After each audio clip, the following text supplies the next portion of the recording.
My brother Grant always believed that managing the family meant owning the people in it. When he sued me for every single thing I owned down to my personal journals and our father's old toolbox, he thought he was just tidying up a messy estate. He stood there in his $3,000 suit, convinced he could edit my existence out of the record, but he forgot that our mother knew his secrets, and she had left one final, devastating list to prove it. The rain in Briar Glen always felt different than the rain in the city. Here, it did not wash things clean. It just soaked into the earth, turning the front yard of my duplex into a sponge that held onto everything it touched. That was how I felt, too. Saturated, heavy. It had been 11 months since my mother died, and I was still wringing myself out, trying to find the person I used to be before the cancer. The hospice bed and the endless administration of death took over my life. I sat on my living room floor, surrounded by 3 cardboard boxes I had finally summoned the energy to unpack. They were not filled with treasures. They held the mundane detritus of my 30s books I meant to read. Winter sweaters, a tangled nest of charging cables. I was 33 years old, and I was trying to rebuild a quiet life. Then the mail slot clattered. It was a singular sound, a metal snap that echoed in the empty hallway. I ignored it for 10 minutes, focusing on folding a gray cardigan, smoothing the wool over my knee, but the silence of the house made the presence of that envelope feel heavy, like it was pulling the air out of the room. I stood up, my knees popping, and walked to the door. The envelope was thick, creamy white, and expensive. The return address was embossed in navy blue ink Halloway, Vance Partners, Legal Counsel, but below that, in smaller text, I saw the client reference, the estate of Eleanor Baker. My stomach turned over. I was the executor. I had not hired Halloway. Vance Partners. I tore the envelope open right there in the hallway, not bothering to find a letter opener. The letter was dated yesterday. The language was precise, cold, and devastatingly familiar. Dear Ms. Baker, we represent Mr. Grant Baker in his capacity as a concerned beneficiary and co-guardian of the Baker family legacy. It has come to our attention that significant estate property remains in your possession, commingled with personal effects, to ensure the orderly closure of the estate and the preservation of family assets. Mr. Baker demands that you surrender all remaining family property currently stored at your residence and your rented storage facility within 48 hours. I read the paragraph twice. Surrender. It was not a request. It was a command. I walked into the kitchen and laid the letter on the laminate counter. My hand was shaking, not from fear, exactly, but from a sudden violent exhaustion. This was Grant. This was exactly how my brother operated. He did not call. He did not ask. He initiated protocols. He managed. I looked at the attached schedule of items. It was a list. Item 1, antique mahogany secretaire. Item 2, silver tea service, Sheffield plate.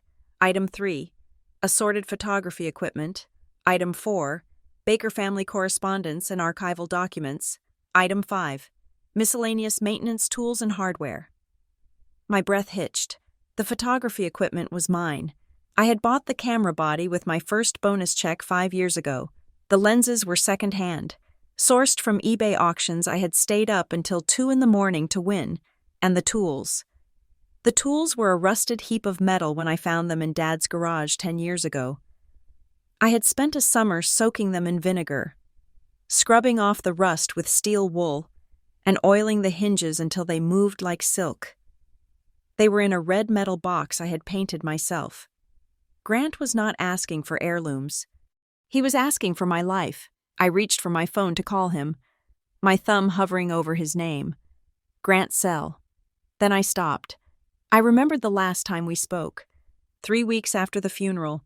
He had come to the house while I was sorting Mom's clothes for donation. He had put a hand on my shoulder, his grip firm, reassuring, and completely paralyzing. You are not thinking clearly, Addie, he had said, his voice dropping to that reasonable, golden boy baritone that donors and board members loved. You are drowning in all this stuff. Let me take the burden off you. I will have my team catalog it. You just go rest. He had made me feel small. He had made me feel like the frantic, messy little sister who could not handle the business of living. If I called him now, he would do it again. He would twist my anger into hysteria. He would say I was overreacting. He would say he was just trying to help me get organized. I put the phone down. No, not this time. I went to my laptop and opened a new document. I typed a heading Timeline of Ownership. Then I searched for a lawyer. Mara Hensley's office was above a bakery in the center of town. It smelled faintly of yeast and old paper. Mara herself was sharp-featured, with silver hair cut in a severe bob and glasses that hung from a chain around her neck. She did not look like the kind of lawyer Grant hired men in glass towers in Boston who charged $600 an hour. She looked like someone who read the fine print because she enjoyed finding the traps. She read Grant's letter in silence. The only sound in the room was the hum of the radiator and the scratching of her pen as she made notes in the margins. "This is aggressive," she said finally, looking up over her glasses. "Unusually so for a sibling dispute over household items. He likes to be thorough." I said. My voice sounded thin. "He calls it best practices." Mara tapped the list with her pen. "It is not just thorough. It is overreaching. Look at this phrasing here. To ensure the preservation of family assets. He is implying that the assets are in danger, that you are negligent. I am the executor." I said, "Mom named me, not him." "I know," Mara said, "and that eats him alive." "Does it not?" She did not wait for me to answer. She flipped to the second page. "Ms. Baker, tell me about the photography equipment. It is a Canon 5D. I said, "I have the receipt. I bought it 4 years ago. I use it for freelance work sometimes. It has nothing to do with the estate. And the tools, my father's." I said, "But he gave them to me before he died. He said Grant would just hire someone to fix things. But I like to get my hands dirty. I have had that toolbox in my apartment since 2016. Mara leaned back in her chair. "So, your brother is demanding property that you have held openly for years, property that you purchased yourself, and property that has no significant monetary value to a man of his means. Why control?" I said. The word tasted like copper in my mouth. "He thinks anything that ever touched the family belongs to the family, and the family belongs to him." Mara nodded slowly. "He is trying to paper you into submission. He wants you to be too scared or too broke to fight back. If you hand over the camera and the tools, you validate his claim that everything is up for grabs. If you refuse, he sues you. He is already threatening to sue." I said, "Threatening is free," Mara said. "Filing costs money. But looking at this letter, I think he is willing to spend it. We need to respond. And we need to be very boring. We will ask for clarification. We will ask for proof of ownership on his side. We will not give him an inch of emotion." She looked at me, her eyes kind but serious. "He is counting on you cracking. Addison. He is counting on you calling him screaming so he can record it and play it for the judge to show how unstable you are. Do not give him that." "I won't," I said. But I left her office feeling like the walls were closing in. My phone rang as I was driving home. The dashboard display flashed Celeste, Grant's wife. I stared at the screen. The rain was coming down harder now. Rhythmic thumps against the roof of my Honda. I knew I should let it go to voicemail. Mara had said to keep everything in writing, but a part of me, the part that still remembered Christmas dinners and birthday cards, wanted to believe there was a mistake. Maybe Grant hadn't told her. Maybe Celeste, who always sent me artisanal candles and called me sweetie, would be the bridge. I answered on the third ring. "Hello, Celeste. Addie." Her voice was bright, sugary, with that polished lilt she used when chairing charity auctions. "I'm so glad I caught you. I was just looking at the photos from the summer gala and thinking of you. How are you holding up?" "I am fine," I said, keeping my eyes on the wet pavement. "Just busy." "Of course you are," she said. "Grant told me about the letter." "Oh, Addie, I just wanted to reach out. I know how stressful paperwork can be for you." My grip on the steering wheel tightened. "It is not the paperwork. Celeste, he is asking for my camera. He is asking for things that are mine. There was a pause. The sugar dissolved, leaving something harder underneath. Well, she said, and the tone was different now. It was the voice she used when a waiter brought the wrong wine. Grant is just trying to protect the legacy. Addie, you have been so scattered this year. We are all worried. Honestly, if you fight this, it is just going to look bad. For you. Look bad, I asked. To whom? To everyone, she said. Grant has a reputation to maintain, and you? Well, you do not want people thinking you are unstable. Do you? Hoarding things being difficult. The air left my lungs. Unstable. There was that word again. I am not hoarding. I said, my voice steady despite the trembling in my hands. I am living my life. Just cooperate, Addie, Celeste said. It is for the best, really. She hung up before I could answer. I pulled over to the side of the road, my heart hammering against my ribs. It was not just a legal dispute. They were building a story. They were writing a narrative where Grant was the benevolent patriarch and I was the broken, greedy sister who needed to be managed. I needed the binder. My mother had kept a green 3-ring binder in her study. She called it the house list. It had everything in it: warranties, receipts for furniture, the deed to the house, the appraisal for her jewelry. If I could find the receipts for the furniture, I could prove what was the estate's and what wasn't. I put the car in gear and turned toward my mother's house. The house was empty. It had been on the market for 2 months, but Grant had insisted we list it at a price that made the real estate agent wince. It is a premium property, he had insisted. We do not discount the Baker name. I let myself in with my key. The air inside was stale, smelling of dust and floor wax. The furniture was still there, draped in white sheets like ghosts. I walked straight to the study. The bookshelf where Mom kept her files was bare. I froze. I remembered seeing the binder there 3 months ago. I had pulled it out to check the policy number for the home insurance. I began to open drawers. Nothing. The desk was empty. I checked the closet. I checked the boxes stacked in the corner. Gone. I sat down in my mother's leather chair, the leather creaking in the silence. I closed my eyes and replayed the last few months. Who had been here? The stagers, the cleaners, and Grant. Grant had come by in August to check on the boiler, he had said. He had spent 2 hours here alone while I was at work. I remembered coming by later that evening and finding a stack of old magazines in the recycling bin. He had told me he did a little tidying up. He had taken it. He had taken the only record of what the house actually contained. Panic began to rise in my chest. A cold tide. If he had the receipts, he could claim anything. He could claim the furniture I had bought for my bedroom when I moved back in to care for Mom. He could claim the laptop I bought her that I was now using. But then I thought of the storage unit. I had rented a climate-controlled unit at the edge of town 6 months ago. My duplex was too small to hold everything I wanted to keep, but couldn't fit Mom's winter coats, her collection of art books, and boxes of personal papers. Grant didn't know about the storage unit. I had paid for it with my own credit card. Wait. I stood up. Did he know I had forwarded my mail to his office for 2 weeks when I was in the hospital with pneumonia right after the funeral? The bill for the storage unit would have gone there. I scrambled for my keys. I needed to get to the facility. My personal journals were in that unit. Years of them. Journals from when I was in therapy for anxiety. Journals where I wrote about Dad, about Grant, about everything. If he got his hands on those, I drove too fast.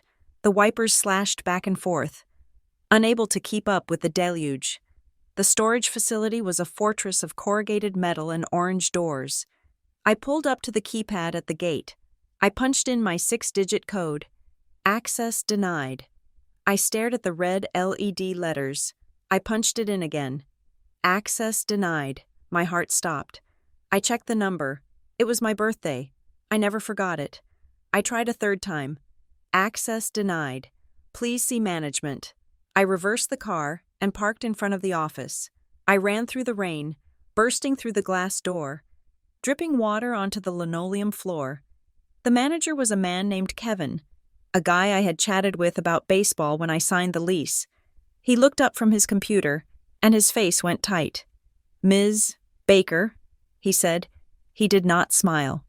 "Kevin, the gate will not open," I said, wiping rain from my forehead. "Is the system down?" He looked down at his desk. "No, the system is fine." "Then why is my code rejected?" He hesitated. "Ms. Baker, the account information was updated yesterday. The access code was changed. Updated by whom I demanded. It is my unit. It is in my name. Not anymore," Kevin said softly. "We received a transfer order. It was accompanied by a court document regarding the Baker estate. The billing was moved to the Baker Family Impact Trust. That is illegal." I said, my voice was rising. "You cannot just give my unit to someone else. It was a probate order." "Ms. Baker," Kevin said, looking miserable. "It said all assets associated with the estate were to be secured. The lawyer who called said you were incapacitated. The room spun. Incapacitated. He said it was a protective measure." Kevin mumbled. "Did anyone go in?" I asked. I gripped the edge of the counter. "Kevin, tell me. Did anyone enter the unit just for inventory?" He said, "They sent a team this morning. They took photos. They did not remove anything. As far as I know, they just cataloged." I felt sick, physically sick. They had been in there. They had seen the boxes labeled Addison, private. They had probably opened them. Grant had sent strangers to rifle through the most intimate parts of my history, and he had done it by telling the world I was too crazy to stop him. "I want to go in," I said. "I can't," Kevin said. "The account is locked to everyone except the new primary holder. That is Mr. Grant Baker." I stared at him. I wanted to scream. I wanted to throw the stapler on his desk through the window. But then I heard Celeste's voice in my head. "You will look unstable." If I screamed now, Kevin would write an incident report. That report would end up in a binder. That binder would end up in front of a judge. I took a deep breath. It shuddered in my chest. "Okay," I said. "Okay, Kevin. I understand you're just doing your job." I turned and walked out. I walked slowly. I got into my car. I locked the doors. And then I screamed until my throat felt like it was bleeding. When I got back to the duplex, the house was dark. I did not turn on the lights. I sat at the kitchen table with my laptop. The screen glowed blue in the gloom. I was not going to call him. I was not going to beg. I opened my email. I typed Grant's address. Subject: unauthorized access of personal property. Grant: I visited the storage facility today. I know what you did. You have used a fraudulent claim of incapacitation to access a unit that I pay for with my own funds, containing items that have no relation to the estate. This is not estate management. This is theft and harassment. I am not incapacitated. I am not confused. And I am not surrendering my property. I require immediate proof of ownership for every single item you have listed in your demand letter. If you cannot provide a receipt or a deed with Mom's name on it, proving it is an estate asset, I will consider any attempt to seize it as theft. Restoring access to my storage unit is non-negotiable. Do not contact me by phone. All communication goes through my attorney, Mara Hensley. From this point forward, Addison. I hit send. I stared at the screen, waiting. My pulse was throbbing in my neck. 3 minutes later, a reply appeared. From Grant Baker. Subject: RRE. Unauthorized access of personal property. Addie, I am disappointed. I tried to handle this privately to spare you the embarrassment, but your tone leaves me no choice. We need to secure the assets before they are dissipated or damaged given your current state. We have just filed an emergency motion in Crescent County Probate Court for immediate possession and stewardship of all disputed items. The sheriff will serve you the notice tomorrow. This is for your own good. Grant. I sat there for a long time. The rain tapped against the window. A relentless, drumming code. He had filed. He was taking me to court. I looked around my small, dark kitchen. I looked at the coffee mug I had used that morning, the stack of bills on the counter, the camera bag sitting by the door. Grant did not need my camera. He could buy 1,000 cameras. He did not need the rusted toolbox. He needed me to lose. He needed to prove that he was the only adult in the room, the only baker who mattered.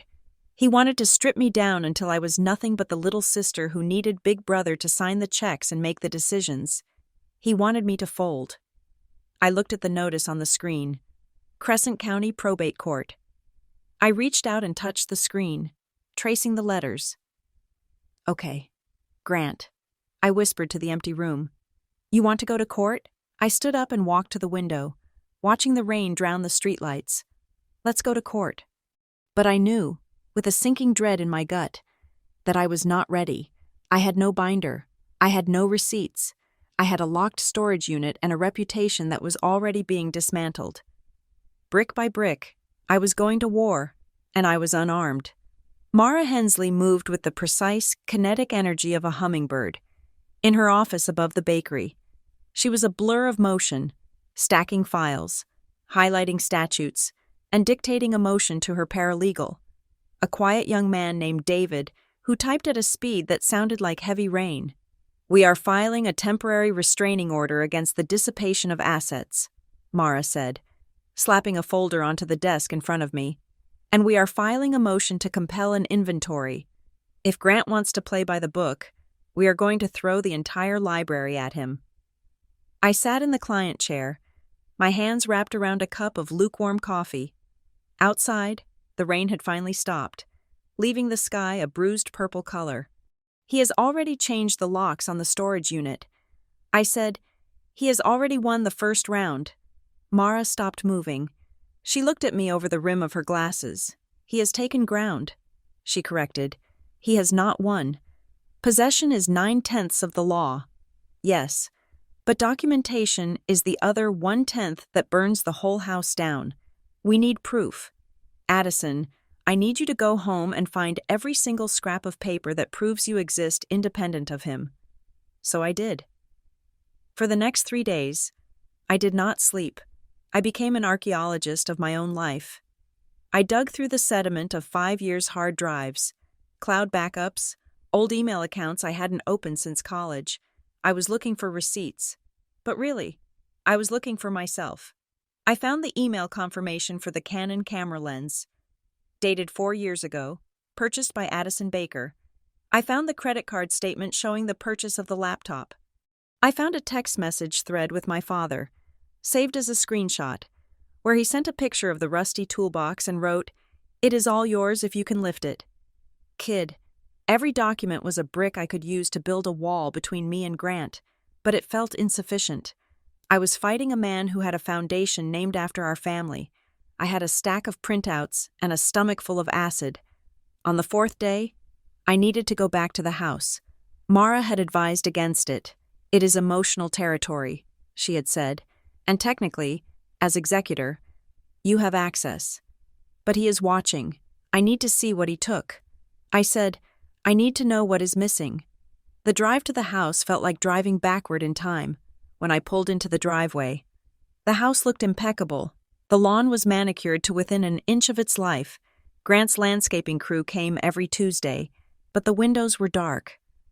I unlocked the front door and stepped into the foyer. The silence was total. It was not the peaceful silence of a library. It was the heavy, suffocating silence of a vacuum. The air smelled of lemon polish and stale grief. I walked into the living room. The furniture was still there, but it looked different. I stepped closer to the antique secretary desk in the corner. There was a small, white adhesive label stuck to the wood, right near the keyhole. Estate asset number 042. I stared at it. The handwriting was neat, blocky, and unmistakable. It was Grant's printing. I turned to the dining room. The silver tea set on the sideboard had a tag tied to the handle. Estate asset number 018. The grandfather clock, estate asset number 005. He had tagged them, like specimens, like carcasses in a butcher shop. I walked through the house, my heart hammering against my ribs. He had been here, moving through these rooms, judging the value of the things our mother had loved, reducing them to inventory numbers. It felt invasive, a kind of administrative violence that left no bruises, but made me feel sick to my stomach. I went upstairs to my old bedroom. He had not tagged the bed, but he had tagged the bookshelf. Estate asset number 103. I opened the drawers of the dresser. They were empty. But the lining paper had been pulled up, as if someone had checked underneath for hidden cash. I went into Mom's room. It was the hardest room to enter. The bed was made with the military precision of a hotel maid. Her perfume bottles were gone from the vanity. The photos of us, me, Grant, Dad were gone. I opened the closet door. Her clothes were still there. That surprised me. Grant had not cleared the wardrobe. Perhaps used clothing did not meet the asset value threshold for his attention. I brushed my hand against her blue silk robe, the one she wore on Sunday mornings. The scent of her lavender and Dove soap was faint, fading, but still there. I sank to the floor, sitting on the plush carpet, surrounded by the hem of her coats. I felt very small. Grant is going to win, I whispered. He is just going to erase me. I stared at the baseboard at the back of the closet. It was a wide, white piece of wood, slightly scuffed. And then I remembered I was 10 years old. I was playing hide and seek, and I had squeezed myself into the very back of this closet. Behind the long winter coats, I had been kicking my heels against the wall, and I had heard a hollow thud. Mom had found me there. She hadn't been angry. She had sat down next to me, put a finger to her lips, and showed me how the piece of trim behind the shoe rack was loose. She had pulled it back to reveal a small cavity in the wall. "This is our magic spot. Addie," she had said, "for secret things." She used it to hide Christmas presents, and later, emergency cash. I hadn't thought about that spot in 20 years. I pushed the hanging clothes aside. I crawled to the back of the closet. The shoe rack was gone. Grant had probably thrown it out. The baseboard looked seamless. I dug my fingernails into the top edge of the wood and pulled. It held fast. I tried again, wiggling it side to side. It gave a fraction of an inch, a groan of old nails in dry wood.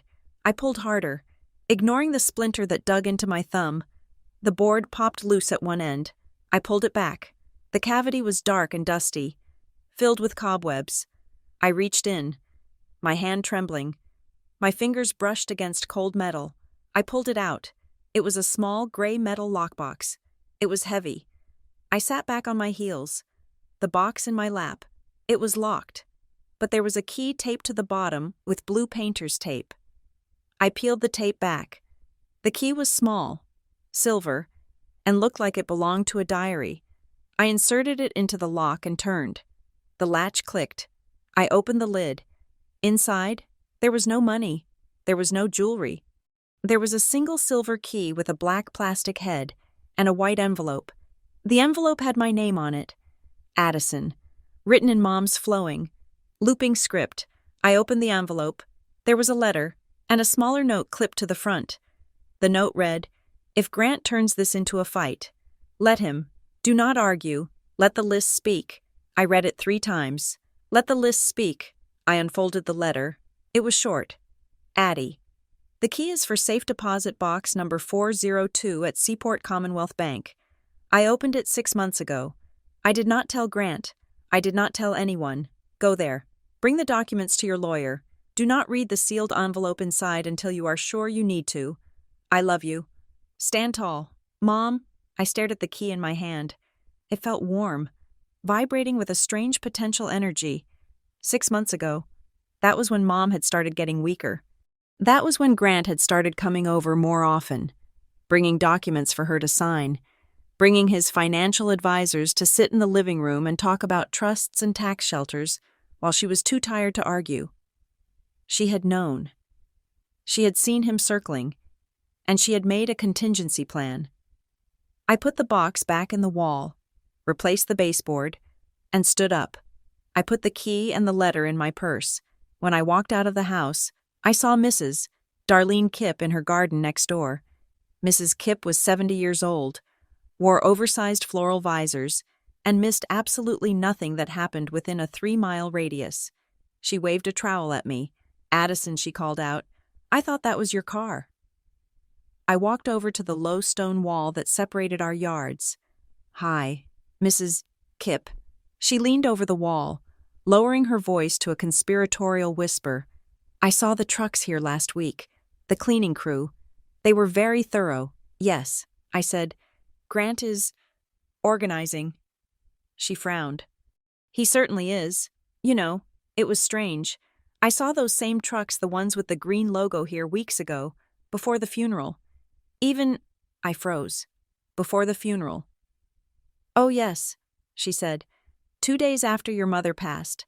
I remember because I was just about to bring over a casserole, and the driveway was blocked by a van. 2 men in uniforms were carrying out boxes, and a woman in a suit looked like a professional organizer was directing them. My blood ran cold. Are you sure, Mrs. Kipp? Positive, she said. I asked the driver if they were movers, and he said they were archivists. I thought maybe your brother was just securing things, but it seemed fast. The will hadn't even been in the paper yet. No, I said softly. It hadn't. Grant hadn't just tidied up. He had purged the house before I had even processed that she was gone. He had removed the evidence before I knew there was a crime. Thank you, Mrs. Kipp, I said. That is very helpful. I got back in my car. My hands were gripping the wheel so hard, my knuckles were white. He had started erasing me the moment her heart stopped beating. Seaport Commonwealth Bank was a fortress of marble and glass in the financial district. It was not the bank our family usually used. Grant used a private wealth management firm that served coffee on silver trays. This was a standard. Sturdy commercial bank. I walked in at 2 p.m. The air conditioning was freezing. I asked to see a manager regarding a safe deposit box. 5 minutes later, I was sitting in a cubicle with a man named Mr. Henderson. He was balding, kind-eyed, and wore a tie that was slightly too short. I placed the key and my letters of administration, the court documents proving I was the executor, on the desk. I am the executor for the estate of Eleanor Baker. I said, I believe she held a box here. Box 402. Mr. Henderson took the documents. He adjusted his glasses. He typed something into his computer. His eyebrows went up. Then they came down, furrowed in a frown. Ah, he said, Ms. Baker, yes. He looked at me, then back at the screen. He seemed uncomfortable. He cleared his throat. We have had some activity regarding this box recently, he said carefully. Activity. Yes, a Mr. Grant Baker has attempted to access this box on 2 separate occasions in the last month. I felt a spark of triumph mixed with fear. Did you let him in, Mr.? Henderson said. Absolutely not. The box is listed in the name of Eleanor Baker, with a specific instruction that upon her death, access is granted only to the court-appointed executor presenting the original key. Mr. Baker did not have the key. He claimed it was lost. He presented an affidavit of lost keys, and we denied him. Mr. Henderson said, a hint of professional pride in his voice. He returned a week later with a power of attorney document that he claimed was retroactive. Our legal department reviewed it and found it insufficient. He was quite persistent. He threatened to move the family's commercial accounts. Though we do not actually hold any Baker commercial accounts, I almost smiled. Grant, used to bullying his way through velvet ropes, had hit a wall of bureaucratic compliance. I have the key, I said, and I am the executor. Then you have access. Mr. Henderson said. He led me into the vault. It was a massive room lined with steel drawers. The silence here was different than the house. It was a secure silence, a protected silence. He used his master key, and I used the silver key from the wall. The lock tumbled with a heavy, satisfying clunk. He pulled the long metal box out and carried it to a private viewing room.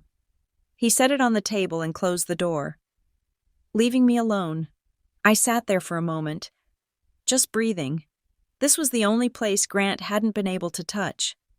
I opened the lid. Inside were 2 documents.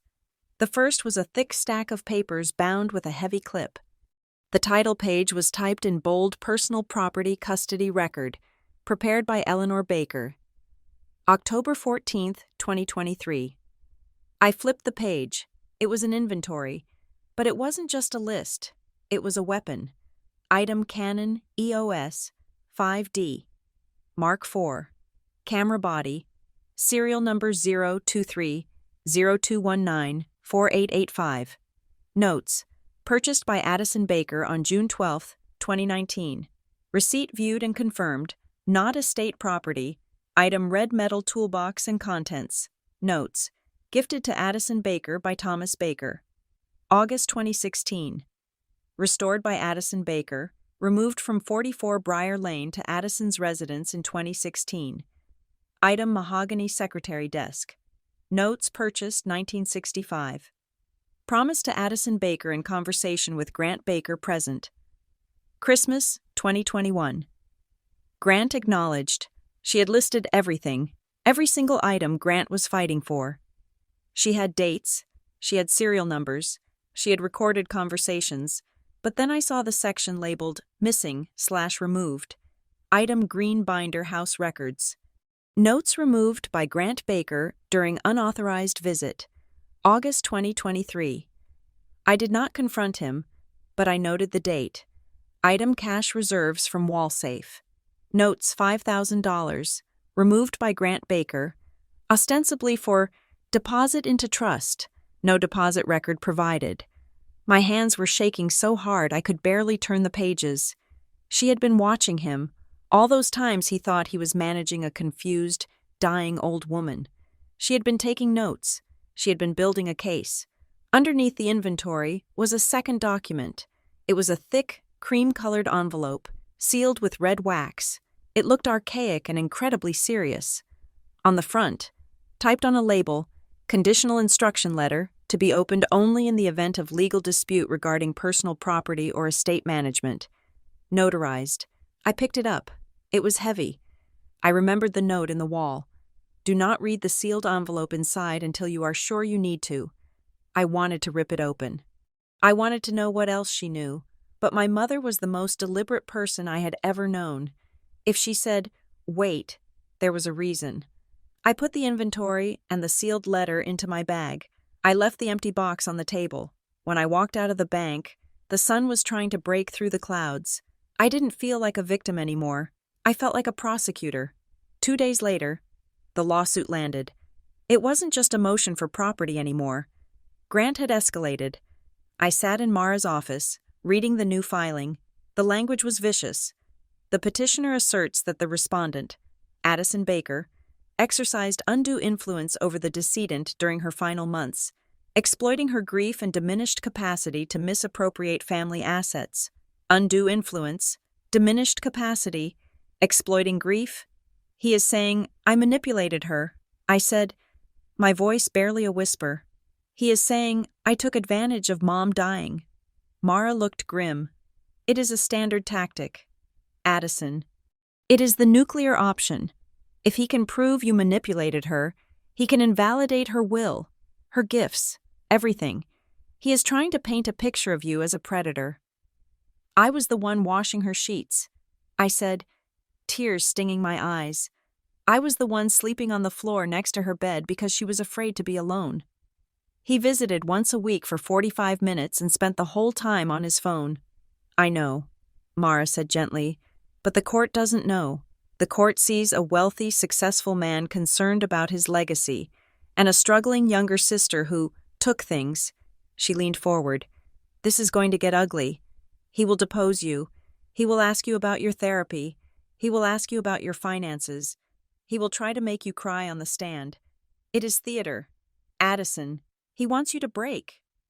I looked at the documents in my lap, the inventory, and the sealed letter. I thought of the serial numbers my mother had typed out with her arthritic fingers.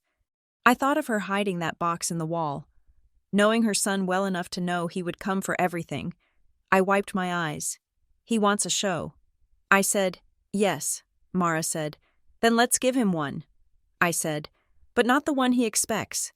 I placed the inventory on Mara's desk. This is the inventory. I said, my mother wrote it. It contradicts every single claim he has made. It proves he lied about the camera, the tools, the missing items. Mara picked it up, her eyes scanning the first page. Her eyebrows shot up. Serial numbers. She murmured, God bless her. And this. I said, placing the sealed letter next to it. "This is the conditional instruction letter. It is notarized." Mara reached for it. "Do not open it," I said. Mara froze. "Addison, as your attorney, I should know what is in there." "Mom's note said to let the list speak first." I said, "She said to use this only if we have to, and she said to submit it sealed if possible, or to hold it in reserve." I looked at the red wax seal. "I trust her," I said. "If we open it now, it becomes just another piece of discovery. Grant will see it. He will have time to spin it. I want to enter the inventory into evidence. I want to force him to answer to the serial numbers. And I want this letter to sit on the table, sealed, staring at him." Mara looked at me for a long time, then a slow, sharp smile spread across her face. Psychological warfare. She said, "I like it. He thinks I'm emotional." I said, "He thinks I am messy. I am going to be the most boring, precise person in that courtroom. I am not going to cry. I am just going to point to the list." Mara nodded. She picked up her phone. "I will file the inventory as Exhibit A," she said, "and I will list the sealed letter as Exhibit B. Content to be disclosed pending judicial review." She looked at me. "Are you ready for this?" "Addison, once we file this, there is no going back. He will come at you with everything he has." I stood up. I picked up my purse. I felt the weight of the bank key in my pocket. "He already has." I said, "He just doesn't know that Mom saw him coming."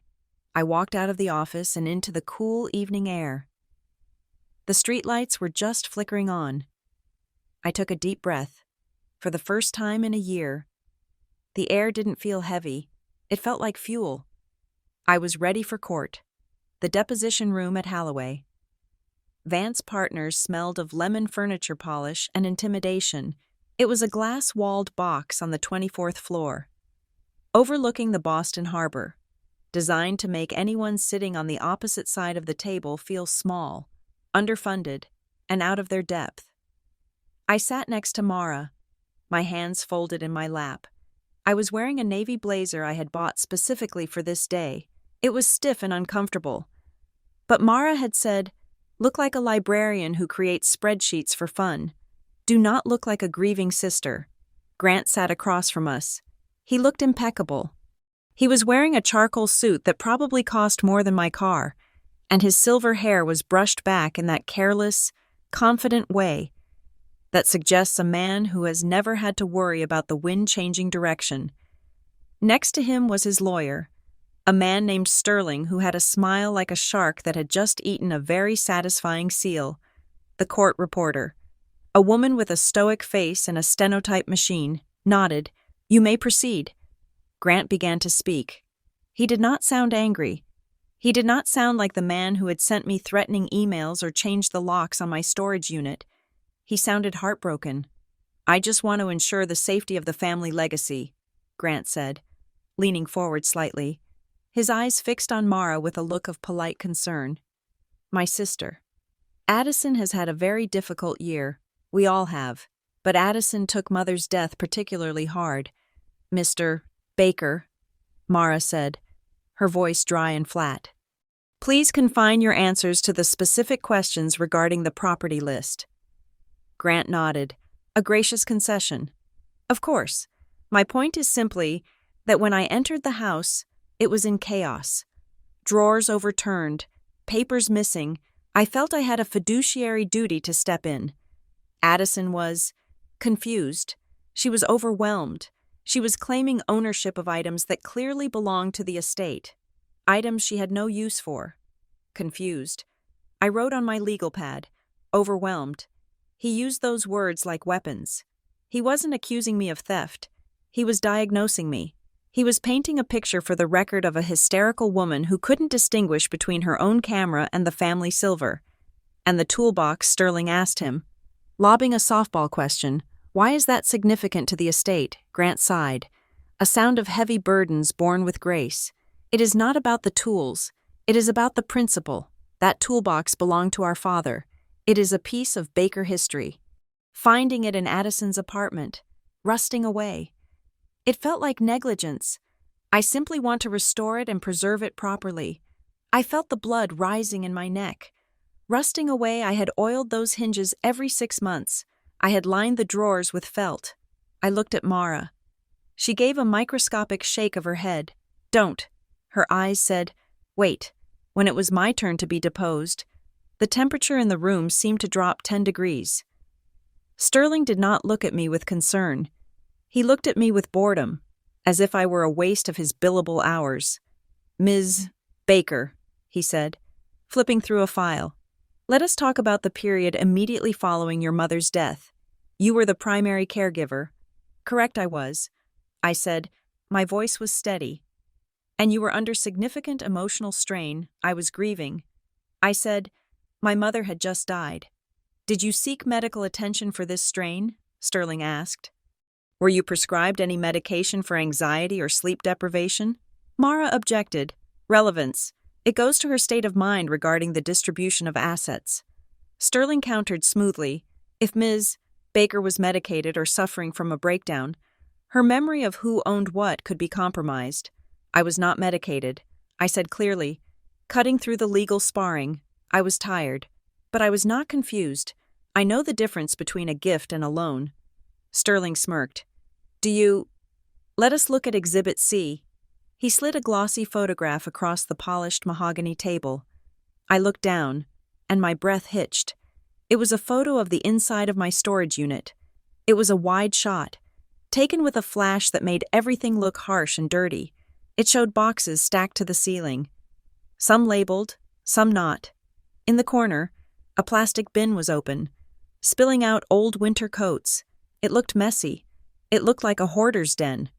This was taken during the court-ordered inventory. Sterling said, Ms.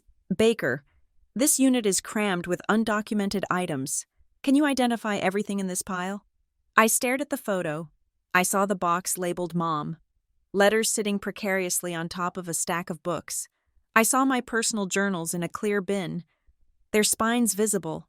I felt a wave of violations so intense it made me dizzy. Someone had stood in my private space, moved my things, and staged this photo to make me look like a disaster. That is my private storage unit. I said, I pay for it. It contains estate property. Grant interjected softly. We found the silver tea service in there. Addie, buried under a pile of old magazines. I looked at him. The tea service was there because Mom gave it to me 3 years ago when she downsized the dining room. She said she didn't want to polish it anymore. There is no record of that gift, Sterling said. And looking at this photo, it does not look like the home of a treasured heirloom. It looks like a dumping ground. I gripped the edge of the table. I wanted to scream. I wanted to tell him that the tea service was wrapped in acid-free tissue paper inside that box. I wanted to tell him that the unit was messy because I had moved things in a panic after Mom died, trying to clear the guest room for the hospice nurses. But I remembered Mara's advice. Boring. Be boring. I took a deep breath. I channeled every ounce of administrative energy I had left. The photo is misleading. I said, the unit is climate controlled. The items are packed according to archival standards inside the boxes, and I can identify every single item. Can you? Sterling challenged. Without a list, Mara cleared her throat. It was a sharp, percussive sound. Actually, Mara said, reaching into her briefcase, She pulled out a copy of the document we had retrieved from the safe deposit box.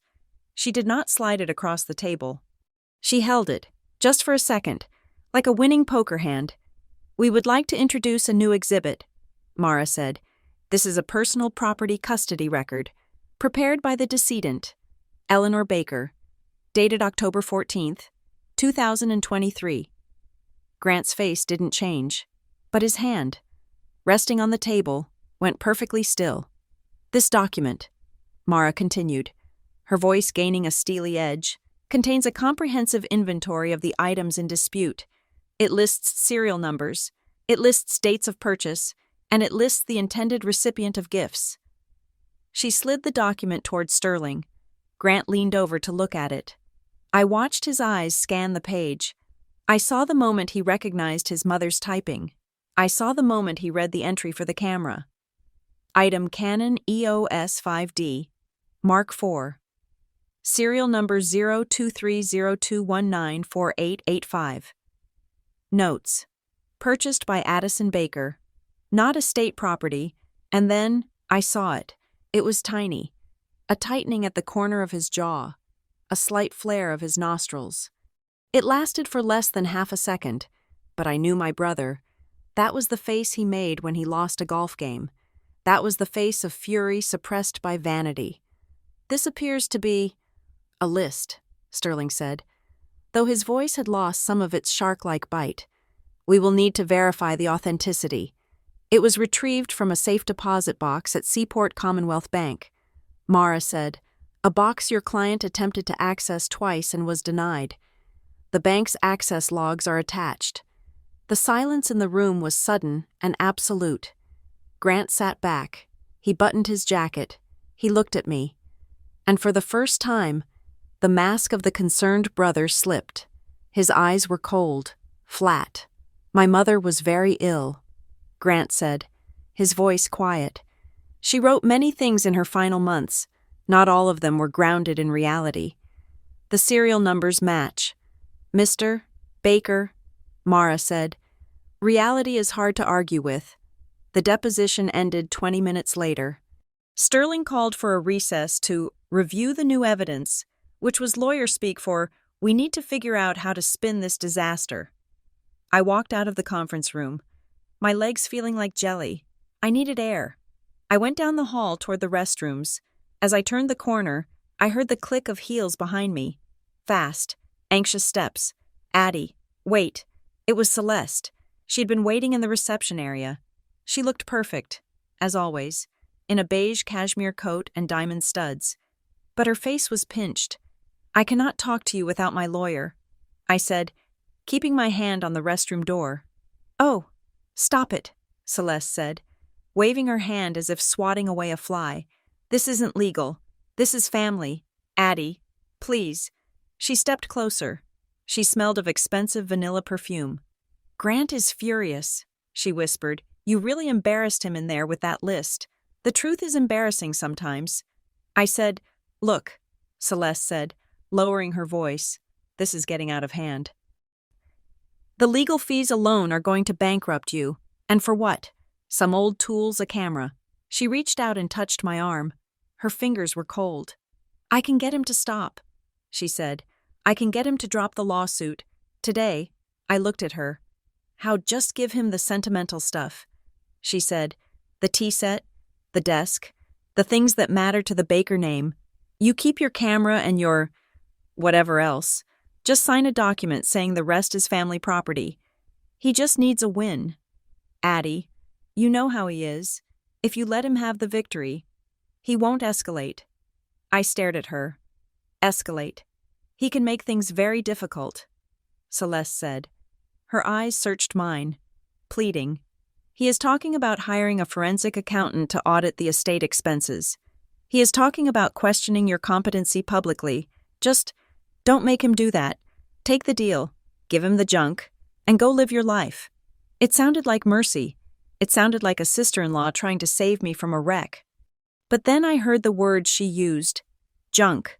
My father's toolbox. My mother's letters. The history of who I was. To them, it was junk. To me, it was proof I existed. And the offer itself, it wasn't a settlement. It was a threat. Give us what we want, or we will destroy your reputation. No, I said. Celeste blinked. What? No, I repeated. I am not giving him a win. He doesn't own me, Celeste, and he doesn't own the truth. I pulled my arm away. Tell him I will see him in court. I walked into the restroom and locked the door. Then I leaned against the tile wall and shook until my teeth rattled. That night, my apartment felt like a bunker. I had closed all the blinds. I had double-locked the door. I sat at my kitchen table with the second document from the safe deposit box. Conditional instruction letter, notarized. I had held off reading it. I had wanted to trust the process. But after Celeste's threat, after seeing the photos of my violated privacy, I knew I was no longer fighting a property dispute. I was fighting a war. I broke the red wax seal. It cracked with a sharp snap. I pulled out 3 sheets of paper. My mother's handwriting was different here. In the inventory, it had been precise, administrative. Here, it was looser, more urgent. The ink was blue. My dearest Addison, if you are reading this, it means Grant has done what I feared he would do. He has tried to take everything. I am sorry. You have always wondered why I let him make so many decisions for us, why I let him speak for the family. You thought I was weak. I was not weak. Addie. I was leveraged. I frowned, bringing the paper closer to the lamp. 10 years ago, shortly after your father died, Grant came to me with a business opportunity. He needed capital. He was desperate, though he never showed it. I signed a document, a temporary authorization of asset management, giving him control over the primary investment accounts just for the weekend. He said, to move funds quickly. He never gave it back. Every time I tried to revoke it, he made me feel like I was confused. He told me the tax implications would ruin us. He told me I didn't understand the market, and then he started making me sign things I didn't read. My stomach churned. This was the pattern. The same pattern he was using on me. You are confused. You are overwhelmed. Let me handle it. I turned the page. I started keeping track. My mother wrote, I couldn't stop him without causing a scandal that would destroy his reputation, and he is my son. God help me. I could not bring myself to send him to jail, but I could not let him lie to me. Attached is a summary of the shadow ledger. I looked at the third page. It was a spreadsheet, handwritten but meticulous. Date February 12th, 2018. Transfer $4,500. Label. Roof repair, mother's house. Note, no repair was done. Grant posted photos of new patio furniture at his home on February 14th. Date August 6th, 2019. Transfer $12,000. Label. Medical expenses. Eleanor. Note, I was not in the hospital. This matches the down payment on Celeste's new Audi. Date December 20th, 2021. Withdrawal $2,500. Label. Charitable donation. Baker Trust. Note, cash withdrawal. The list went on. 7 years of petty theft. Not millions. Grant was too smart for that. But thousands. 10,000 here, 5,000 there. He had been skimming from his own mother, using her estate as a slush fund for his lifestyle, all while playing the benevolent patriarch. And he had labeled them roof repair, medical expenses. He had used her sickness as a cover for his greed. I put the paper down. I felt like I couldn't breathe. This was it. This was the bomb. If I showed this to the court, the property dispute would be the least of Grant's problems. This was fraud. This was elder abuse. If this got out, he wouldn't just lose the lawsuit. He would lose his foundation. He would lose his board seats. He might go to prison. I looked at the phone. Mara's number was at the top of my recent calls. I could end this right now. I could email this scan to Sterling and watch Grant's world burn. But I hesitated. I looked at the photo of me and Grant on the fridge. We were kids. He was holding me on his shoulders. I remembered how he used to protect me from the neighborhood bullies. I remembered the brother who taught me to ride a bike. Part of me still wanted that brother. Part of me was terrified of being the one to swing the axe that severed our family forever. If I do this, I whispered, there is no going back. But then I thought of the storage unit. I thought of his movers rifling through my journals. I thought of Celeste's voice saying, just give him the junk. He wasn't protecting the family. He was protecting this secret. He wanted the records, the papers, the junk, because he was terrified that somewhere in the mess was the proof of what he had done. He wasn't trying to manage me. He was trying to silence me. I picked up the phone and called Mara. It was 9 o'clock at night. She answered on the second ring. Addison, is everything all right? I read the letter. I said, there was a pause. And it is bad. Mara, it is financial. He was stealing from her. For years. I heard Mara exhale slowly. Can we prove it? She kept a ledger. I said, she wrote down every fake transaction. She matched them to his purchases. Okay, Mara said. Her voice was all business now. Listen to me carefully. Addison, this changes the scope of representation. If we introduce this now, the probate court might pause the property case and refer the matter to the district attorney. It will become a criminal investigation. It will take years, and everything you own will be frozen as evidence. I just want my things back. I said, I want him out of my life. Then we have to be strategic. Mara said, if we drop this bomb now, it looks like retaliation. It looks like we are trying to blackmail him into a settlement. We need to win the property case on its own merits first. We need to show the judge that he is a liar about the objects. Once his credibility is destroyed, then we decide what to do with the ledger. I finished. Exactly, Mara said. We keep the ledger in our back pocket. We use the inventory to dismantle his story about the camera and the tools. We let him lie on the stand. We let him commit perjury about the small things. And then, if he pushes, we have the nuclear option. Okay, I said. We wait. Addison, Mara added, her voice softer. You know that once we go into that courtroom, it is not just about the desk or the camera anymore. Right, I know. I said, it is about who the judge believes is the narrator of this family. She said, Grant has been telling the story for a long time. You have to be ready to take the pen out of his hand. I am ready. I said. I hung up. I sat there for a long time, staring at the shadow ledger. The ink looked black in the dim light. Grant thought he was fighting a confused, emotional little sister. He thought he could settle this with a check and a confidentiality agreement. He didn't know I was sitting here with the receipt for every lie he had ever told. I folded the letter and put it back in the envelope. I went to my closet and pulled out the box where I kept my camera gear, the gear I had fought to keep. I tucked the envelope inside the padding of the camera bag, underneath the extra lens. You want to see what is in my storage, I thought. You want to see what I am hoarding the truth, Grant, and I'm going to make you listen to every word of it. The court date was set for the following Tuesday. I marked it on my calendar with a red pen. I didn't write trial. I didn't write hearing. I wrote the reading. I turned off the light. For the first time in weeks, I slept without dreaming. The waiting was not quiet. In the weeks leading up to the trial, the silence I had cultivated in my small duplex was replaced by a low-frequency hum of anxiety that seemed to vibrate in the walls.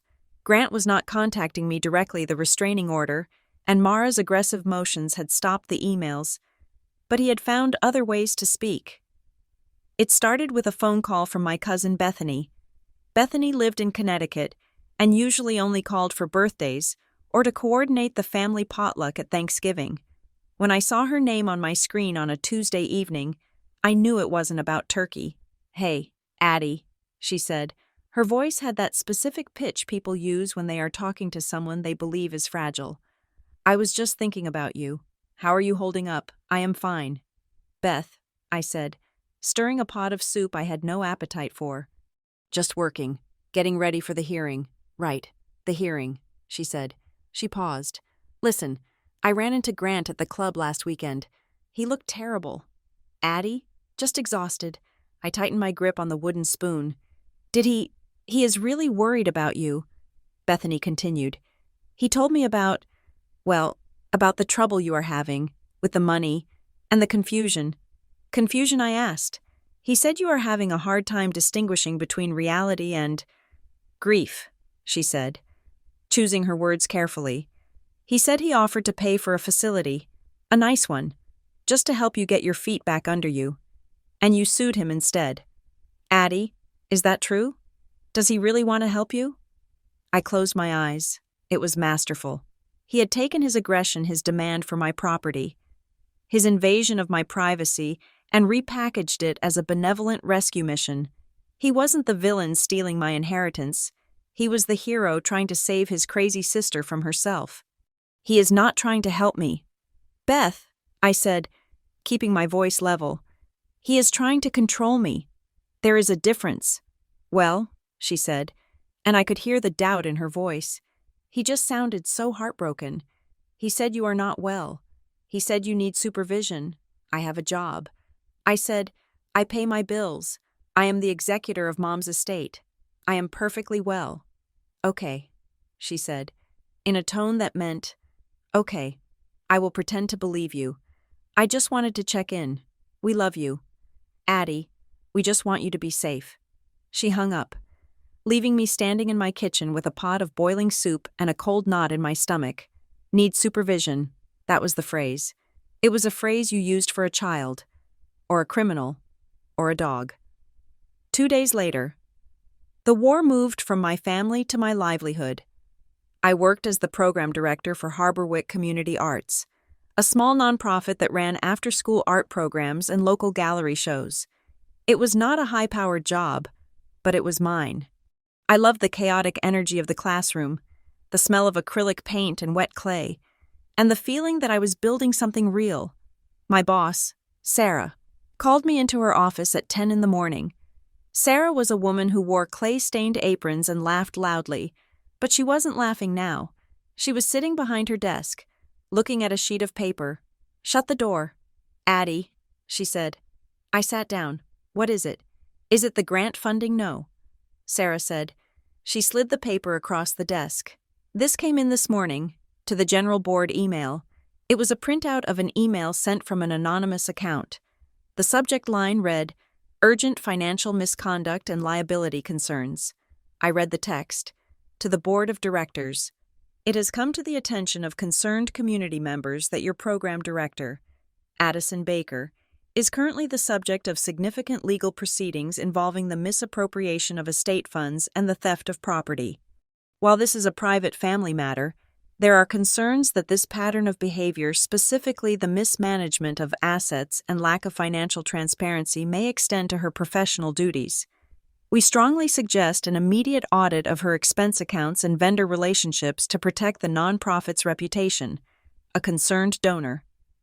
My hands went numb. The room seemed to tilt.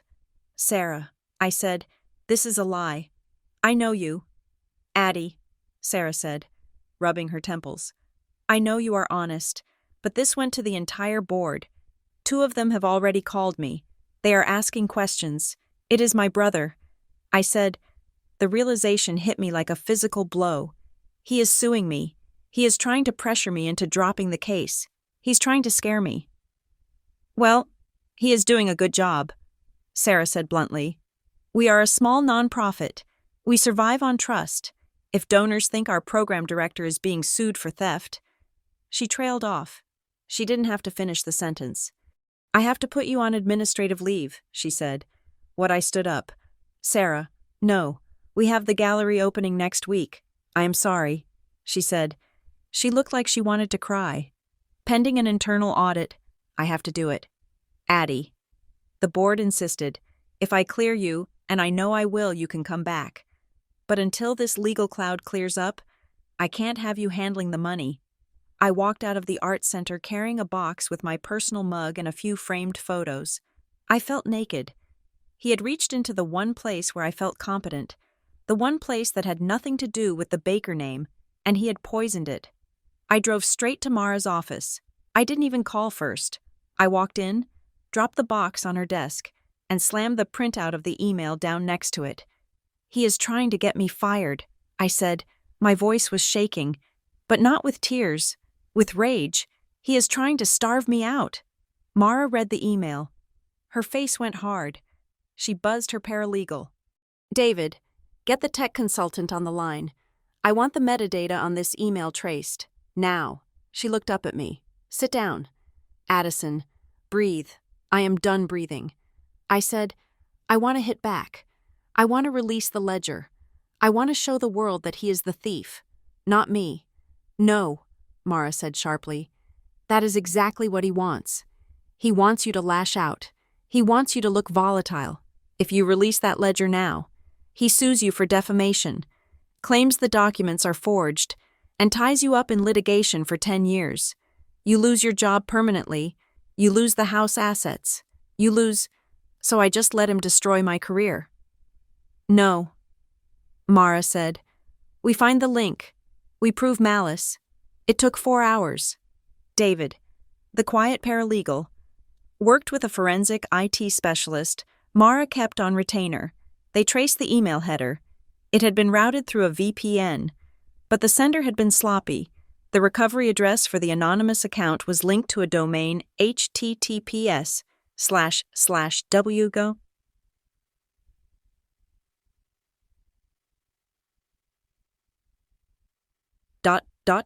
.google. .com/search q equals strat sol. Group. .com.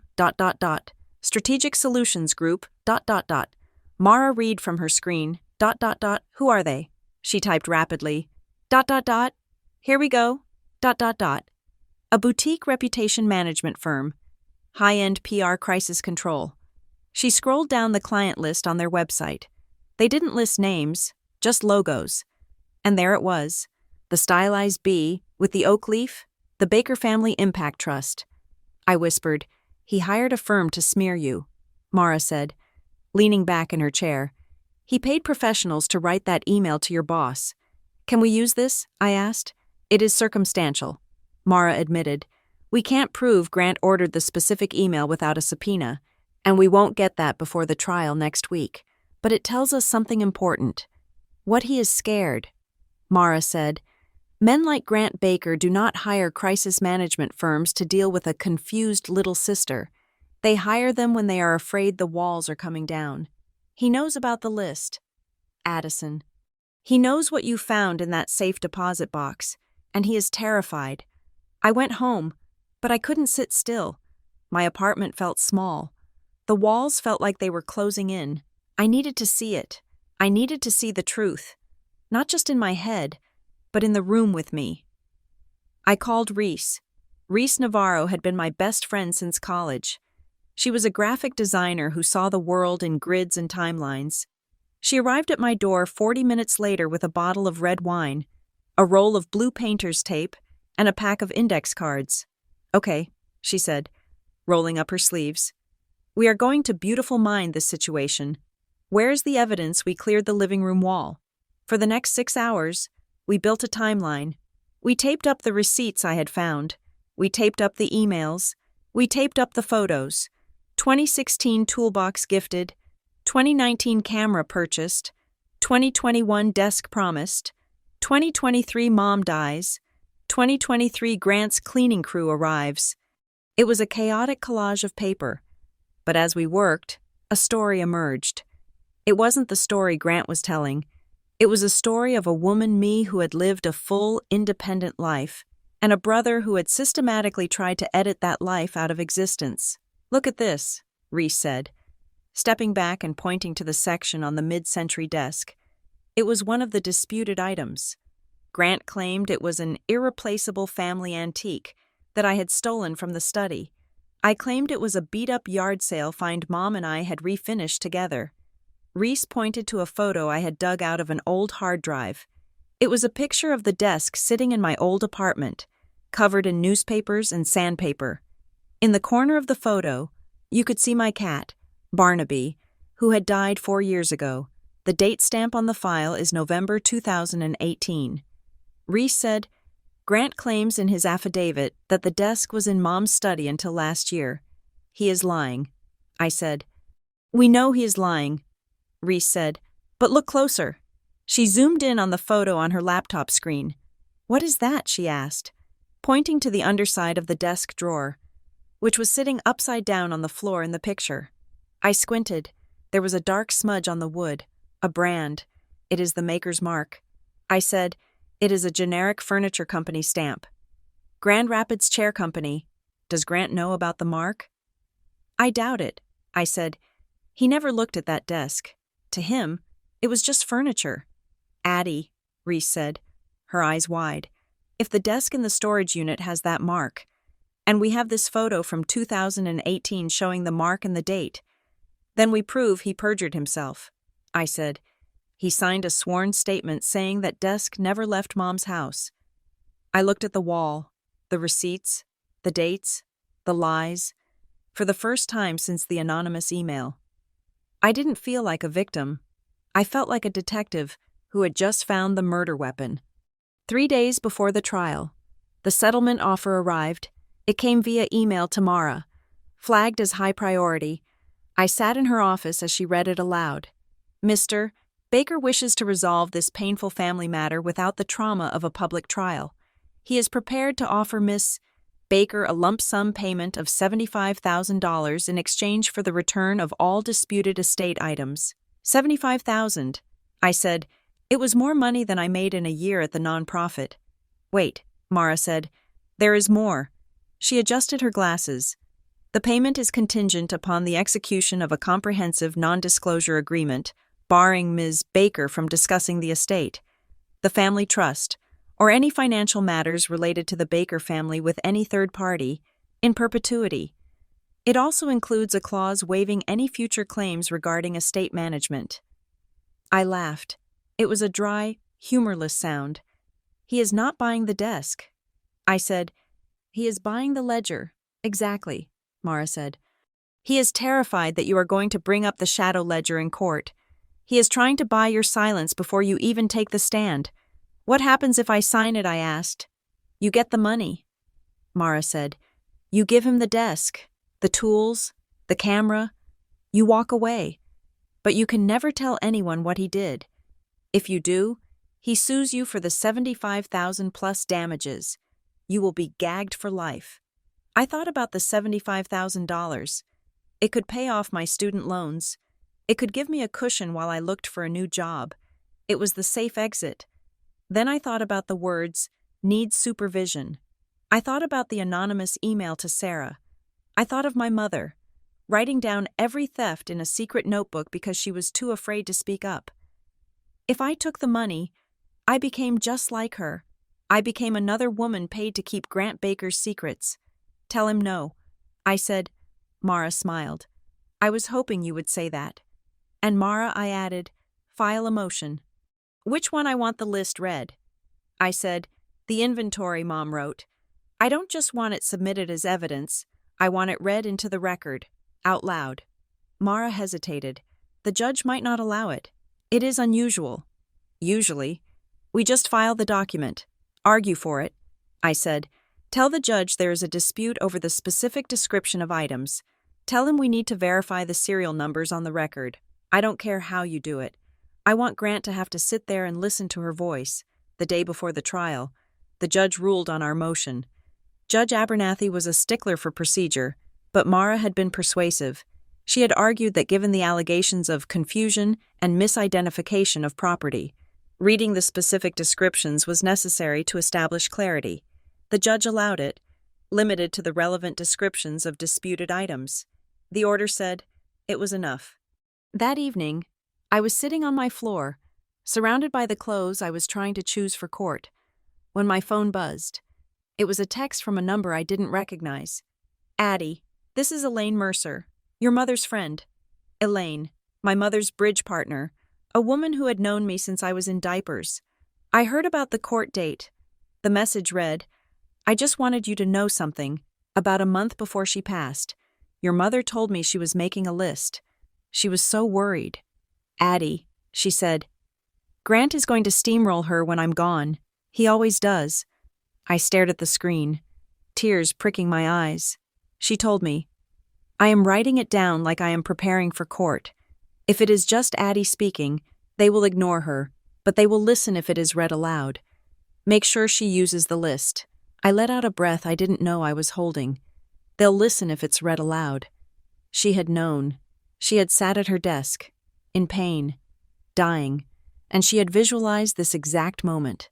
She knew that Grant's power lay in his ability to control the narrative, to speak over people, to charm and bully, until his version of the truth was the only one left. She knew the only way to stop him was to put words in the room that he couldn't interrupt. I texted back, thank you. Elaine, I will. The night before the trial. Silence finally returned to my apartment, but it wasn't the heavy, depressed silence of a month ago. It was the silence of a held breath. I couldn't sleep. I paced the hallway. I checked the lock on the front door 3 times. I wasn't afraid of losing the camera anymore. I wasn't even afraid of losing the desk. I was afraid of being erased. I stood in front of the bathroom mirror. I looked at my reflection. I looked tired. My eyes were shadowed. I looked like the unstable woman Grant had described to everyone we knew. I washed my face with cold water. I stood up straight. I am not unstable. I said to the mirror. My voice sounded small. I tried again, louder. I am not confused. I looked at my own eyes. I am not asking you to like me.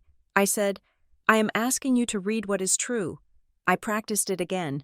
I'm not asking the court to like me. I am asking the court to read what is true. I said it until the words felt like they belonged to me. I said it until I believed them. The morning of the trial was gray and cold. A typical New England October day. I dressed carefully. I didn't wear the navy blazer I had bought for the deposition. I wore a charcoal gray dress that I had worn to my mother's funeral. It was severe, simple, and impeccably tailored. I pulled my hair back into a low knot. I picked up the binder. It was a plain black binder, inside. In plastic sheet protectors was the inventory, the timeline, the photos of the desk with the maker's mark, and in the back pocket, still in its envelope, was the shadow ledger. It felt heavy. It felt like carrying a bomb. I drove to the courthouse in silence. I parked the car. As I walked toward the massive stone steps of the Crescent County Courthouse, I saw them. Grant was standing near the entrance. He was surrounded by a small group of people, his lawyer Sterling, Celeste, and two men who looked like board members from his foundation. They were laughing. Grant looked relaxed, confident, the picture of a man who was about to handle a minor administrative annoyance. He saw me coming. He stopped laughing. He adjusted his cuff. He gave me a small, pitying nod. It was a look that said, "You can still turn back. You can still take the check." I didn't nod back. I gripped the binder tighter against my chest. I thought of the anonymous email. I thought of the lockbox in the wall. I thought of my mother's shaking hands typing serial numbers. I squared my shoulders. I lifted my chin. I walked past him, up the steps, and through the heavy brass doors. I was done being the little sister. I was the evidence. And I was about to be read into the record. The air in courtroom 4B was stale, recycled, and heavy with the scent of wool suits and anxiety. I had expected the room to be empty, a vacuum where only the law existed. I was wrong. The gallery benches were full. Grant had brought an audience. I recognized them as I walked down the center aisle. There was Mitchell Davis, the chairman of the Baker Family Impact Trust. There was Sarah Jenkins, a major donor to the hospital wing Grant had dedicated last year. There were people from his golf club, people from the foundation board, people whose approval was the oxygen my brother breathed. They were not here to testify. They were here to witness. They were here to form a silent, expensive wall of support for Grant Baker, the benevolent community leader who was being forced to discipline his wayward sister. I felt a sudden, sharp urge to turn around and run. I felt small. I felt like the teenager in the hand-me-down coat standing next to the golden boy in the varsity jacket. Mara touched my elbow. Her grip was firm, eyes forward. "Addison," she whispered. "They are just scenery. The judge is the only person who matters." I took my seat at the plaintiff's table, technically the respondent's table today. As this was a hearing on the emergency motions, I set the black binder down in front of me. I looked at the judge's bench. It was high, imposing, and empty. Truth doesn't require an audience, I told myself, repeating the mantra I had practiced in the mirror, but it can survive one. Judge Abernathy entered the room in a swirl of black robes. He was a man with a face like a carved rock and reading glasses perched precariously on the end of his nose. He did not look at the audience. He looked at the files in front of him. "In the matter of the estate of Eleanor Baker," the clerk announced, Grant was the first to take the stand. He moved with the easy grace of a man who was used to commanding rooms. He buttoned his suit jacket as he sat, offered a respectful nod to the judge, and placed his hands on the railing.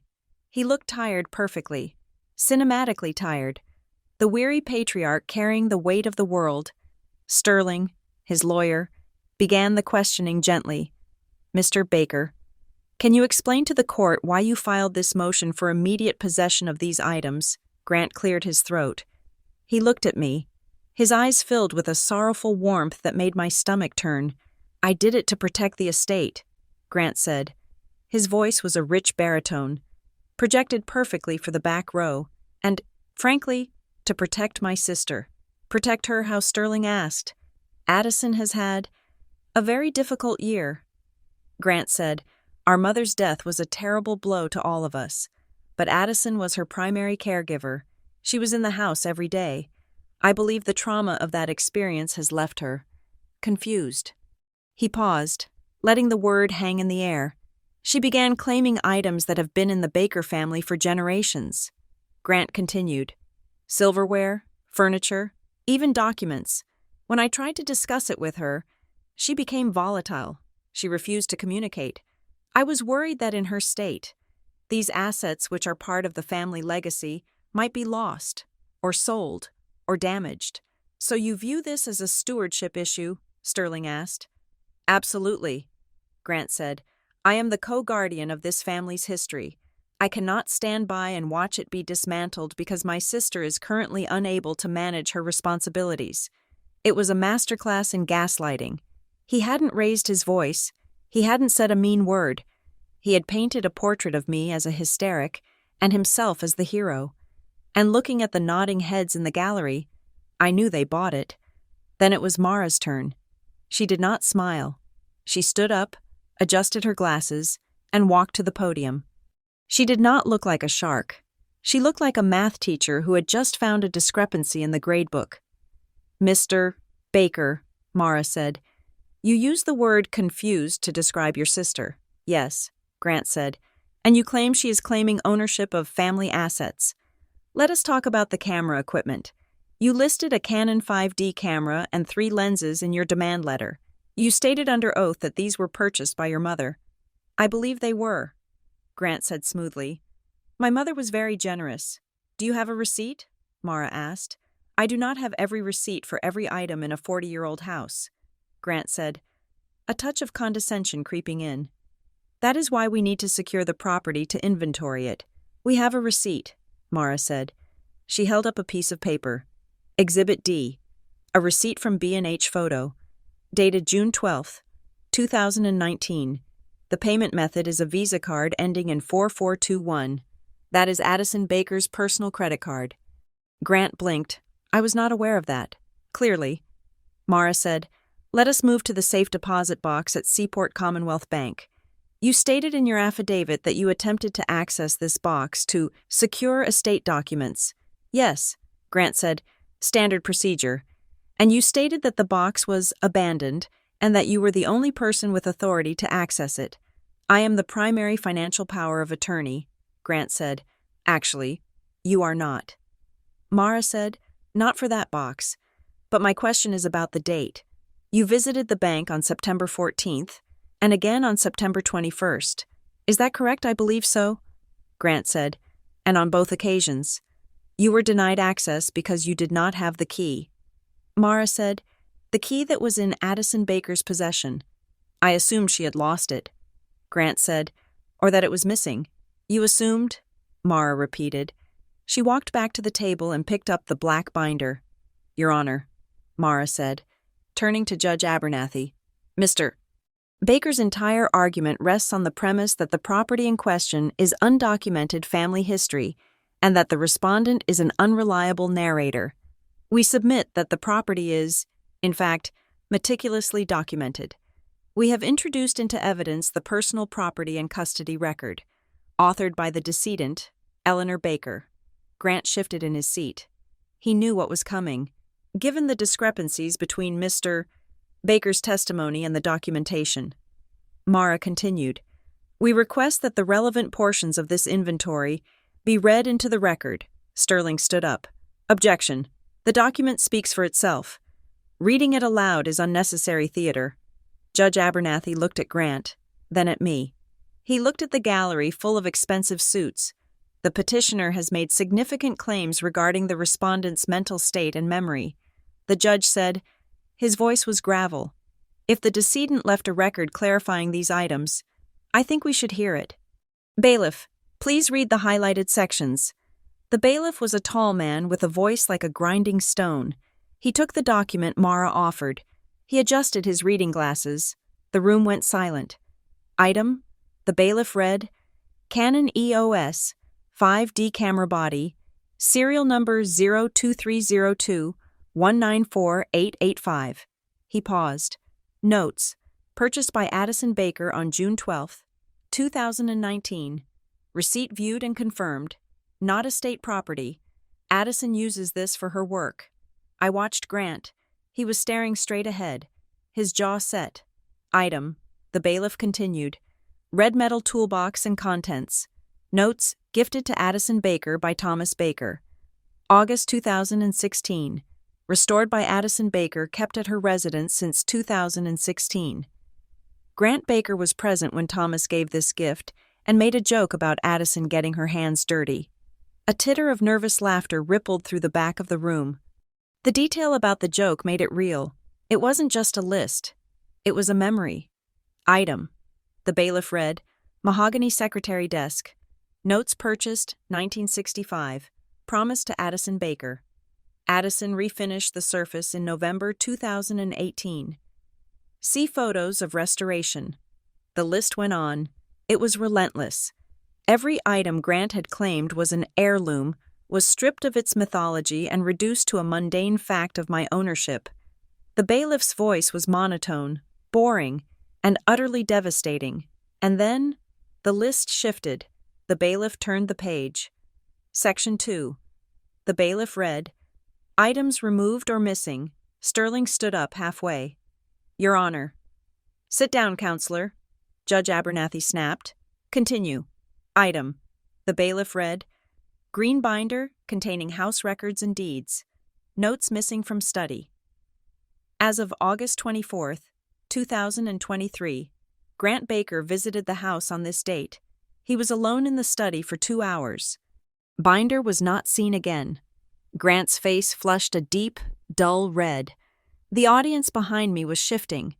The silence had changed texture. It was no longer supportive. It was confused. Item: the bailiff read, living room rug, Persian silk. Notes removed from house on September 3, 2023. Movers from Elite Archives were seen loading this item. Neighbors confirmed the truck was authorized by Grant Baker. No receipt provided to estate. The bailiff looked up. Note: Grant claimed this item was sent for cleaning. It has not been returned. Grant's hands were gripping the railing of the witness stand so hard his knuckles were white. He wasn't looking at the audience anymore. He was looking at the table where the black binder sat. He looked like a man watching a ghost testify against him. Thank you, the judge said. You may step down. Mr. Baker. Grant stood up. He walked back to his table. He didn't look at me. He didn't look at his supporters. He looked at his shoes. Call your next witness. The judge said, I call Addison Baker. Mara said. I stood up. My legs felt heavy, but steady. I walked to the stand. I placed my hand on the Bible. I swore to tell the truth. I sat down. Ms. Baker, Mara said, why did you refuse to hand over these items when your brother asked? I looked at the judge. Because they are mine, I said. My voice was quiet. But it carried, and because my brother has a history of rewriting the history of our family to suit his needs, if I gave them to him, they would disappear, and the truth of how I acquired them would disappear with them. Your brother claims you are overwhelmed, Mara said, that you are emotional. I am emotional. I said, my mother died. I loved her. But emotion does not make me a thief, and grief does not make me incompetent. I looked at Grant.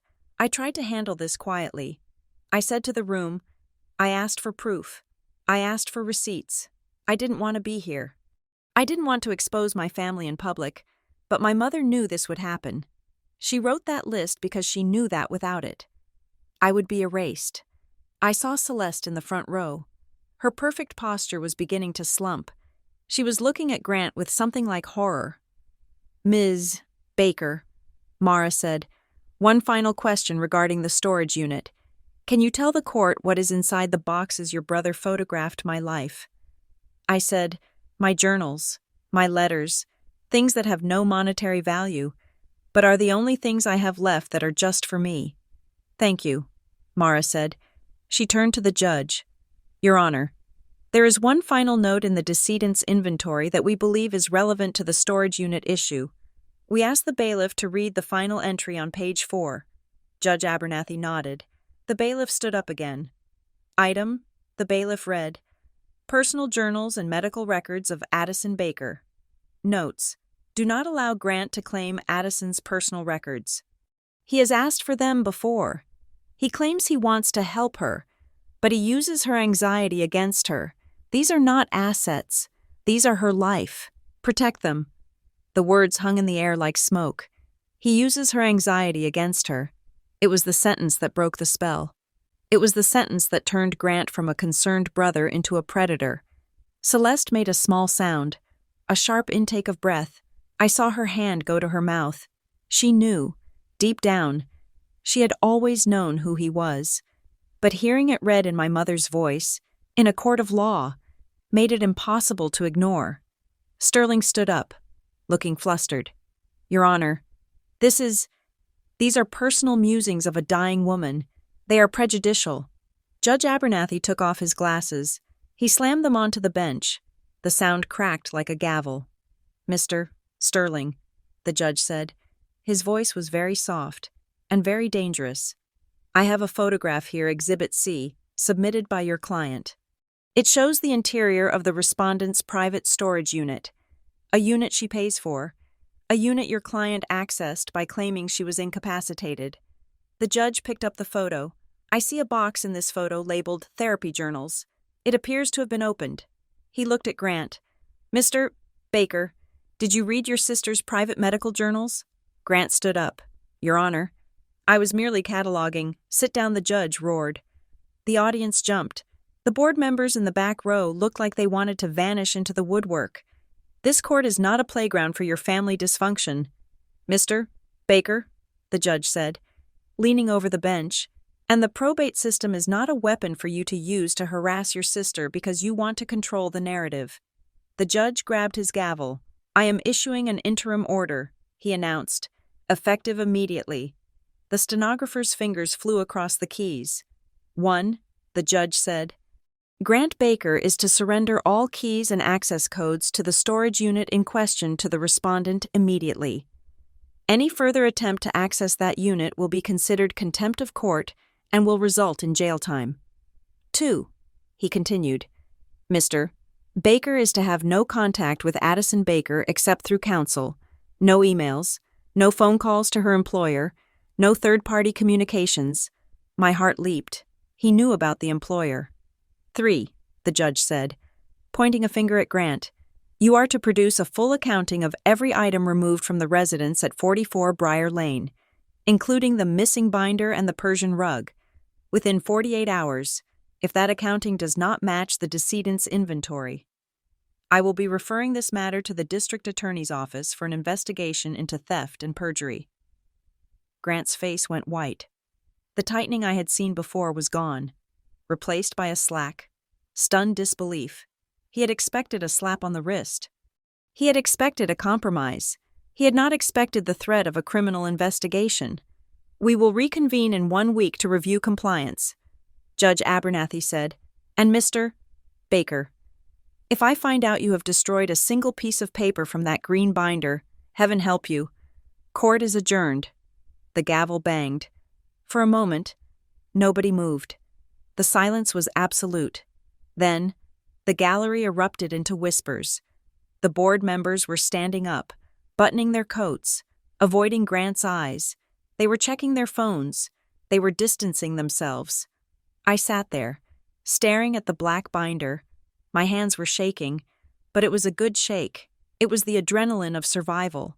Mara leaned over. You did it, she whispered. I stood up.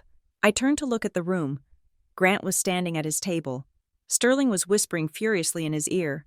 But Grant wasn't listening. He was looking at me. His eyes were dark, filled with a cold, confused rage. He couldn't understand it. He had the money. He had the reputation. He had the suit. But I had the list.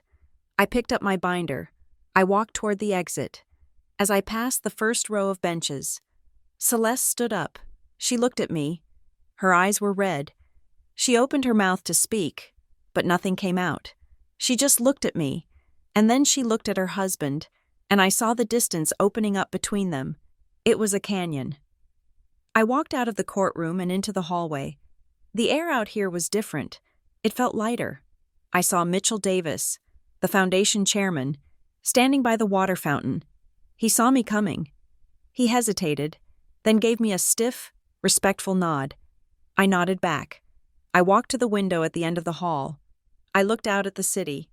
The rain had started again, washing the streets of Briar Glen. I reached into my bag and touched the envelope tucked in the back pocket of the binder. The shadow ledger. We hadn't used it. We hadn't needed to. The list of the camera and the tools had been enough to break his credibility, but I still had it. Grant was going to scramble now. He was going to try to produce the documents the judge asked for. He was going to try to explain away the rug and the binder. He was going to realize that the missing items were traps he had set for himself. And if he tried to fight back, if he tried to smear me again, I had the nuclear codes in my purse. The door to the courtroom opened, and Grant walked out.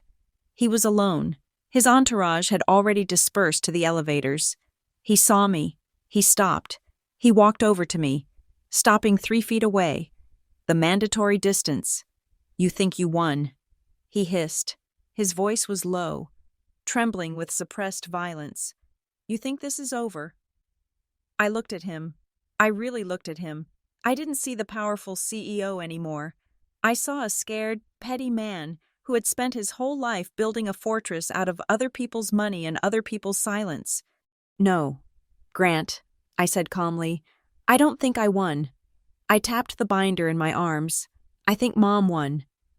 I turned and walked toward the elevators, leaving him standing there in the hallway, watching his sister walk away, finally, and completely, out of his control. The fallout from the hearing was not an explosion. It was a slow, toxic leak. In the days following Judge Abernathy's interim order, Briar Glen felt different. The town was small enough that news traveled by osmosis.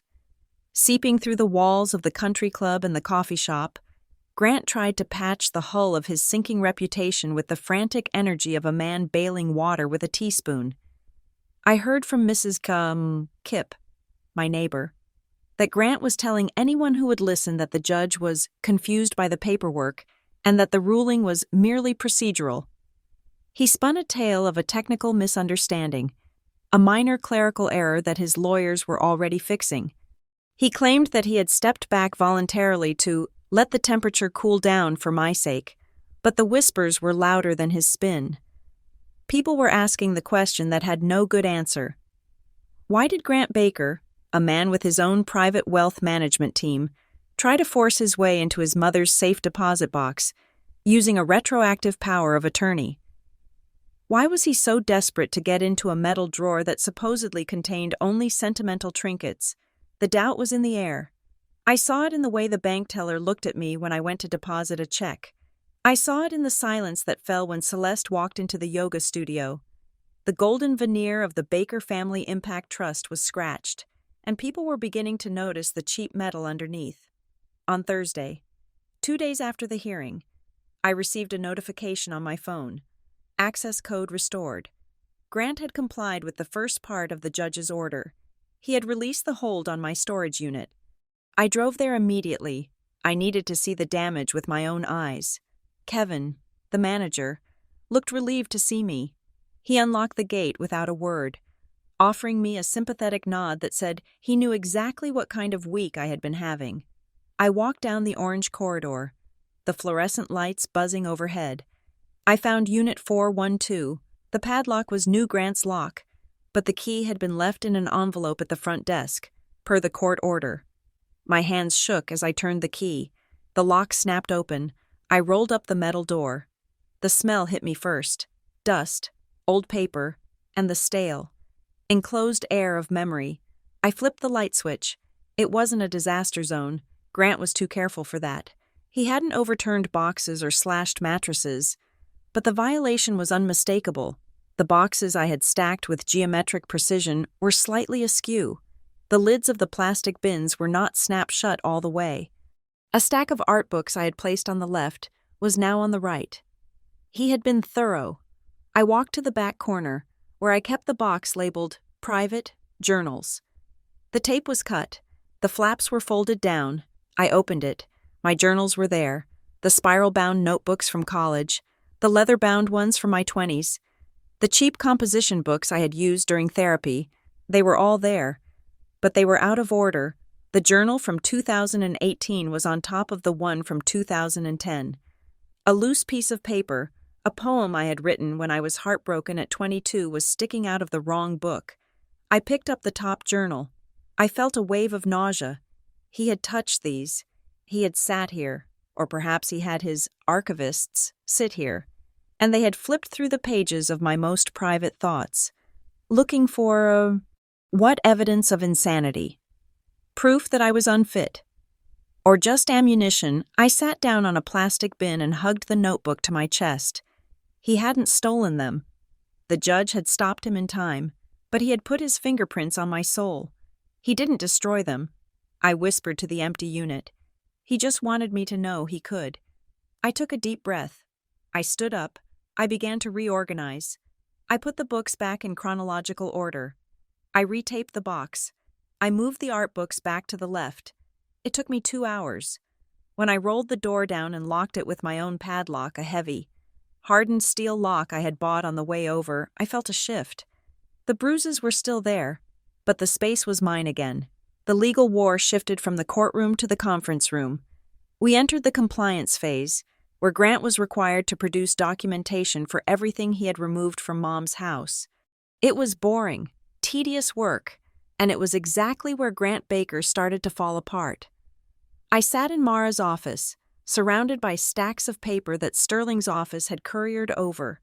Grant had produced invoices from the moving company.